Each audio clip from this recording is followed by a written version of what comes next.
મિત્રો MSB YouTube ચેનલની અંદર આપ સર્વ મિત્રોનું સ્વાગત છે। તો મિત્રો આજના વિડીયોની અંદર આપણે વાત કરીશું જિલ્લા પંચાયત અંતર્ગત અલગ અલગ જગ્યાઓ પર અગત્યની ભરતી આવી છે।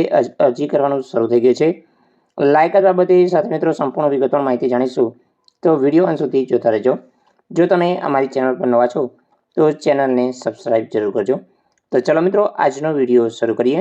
તો મિત્રો વિડીયોની અંદર અગત્યની ભરતી બાબતે જાણીશું કે આજે ભરતી ઓફિશિયલ જાહેરાત આવી ગઈ છે। જે જાહેરાત છે NHM હેઠળ ડિસ્ટ્રિક્ટ હેલ્થ સોસાયટી અંતર્ગત સુરેન્દ્રનગર ખાતે જે વિવિધ તાંત્રિક અને બિનતાંત્રિક સર્વકરની ખાલી જગ્યાઓ માટે અગત્યની ભરતી સુરેન્દ્રનગર જિલ્લા અંતર્ગત છે। તો મિત્રો આની અંદર ભરતી બાબતે જાણીએ કે જે NHM હેઠળ ડિસ્ટ્રિક્ટ હેલ્થ સોસાયટી સુરેન્દ્રનગર ખાતે જે ખાલી પડેલ જગ્યાઓ 11 માસના કરાર ઉપર જે ફિક્સ મહેતાણા અંતર્ગત ભરવાની રહેશે। તો મિત્રો આની અંદર જે પણ મિત્રો અરજી કરવા માંગતા હોય જરૂરી લાયકાત ધરાવતા ઈચ્છુક મિત્રો માટે જે HRMSની લિંક એટલે કે arogyasathi.gov.gujarat.gov.in પર તમારે અરજી કરવાની છે। અગત્યની વેબસાઇટ છે www.arogyasathi.gujarat.gov.in ઉપર અરજી કરવાની છે। છેલ્લી તારીખ છે 12/3/2024 સુધી અરજી કરી શકો છો। અરજી કરવાનું 4/3/2024થી શરૂ થઈ ગયું છે।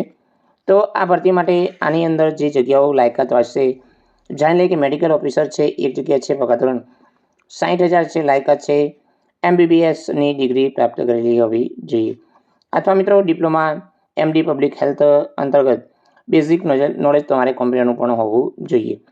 સેકન્ડ જગ્યા છે મેડિકલ ઓફિસર NPPC પ્રોગ્રામ અંતર્ગત જગ્યા છે, એક જગ્યા છે પગાર 60,000 રહેશે। તો આની અંદર લાયકાત છે MBBS કરેલું હોવું જોઈએ। તો MBBS ઇક્વલ જે ડિગ્રી પ્રાપ્ત કરેલી હોય એ આની અંદર જઈ શકે છે। તો સેકન્ડ જગ્યા છે ફાર્માસિસ્ટ કમ ડેટા આસિસ્ટન્ટ, એની અંદર ટોટલ 18 જગ્યાઓ સૌથી વધુ જગ્યા છે। તો આની અંદર જે કેન્ડિડેટ જે ડિગ્રી જે ફાર્મસીની ડિગ્રી પ્રાપ્ત કરેલી હોય અથવા ડિપ્લોમા ઇન ફાર્મસી કરેલું હોય એ આની અંદર જઈ શકે છે। તો ફાર્મસી કાઉન્સિલિંગ ઓફ ગુજરાત અંતર્ગત હોવા જોઈએ। પગાર ધોરણ 13,000 રહેશે।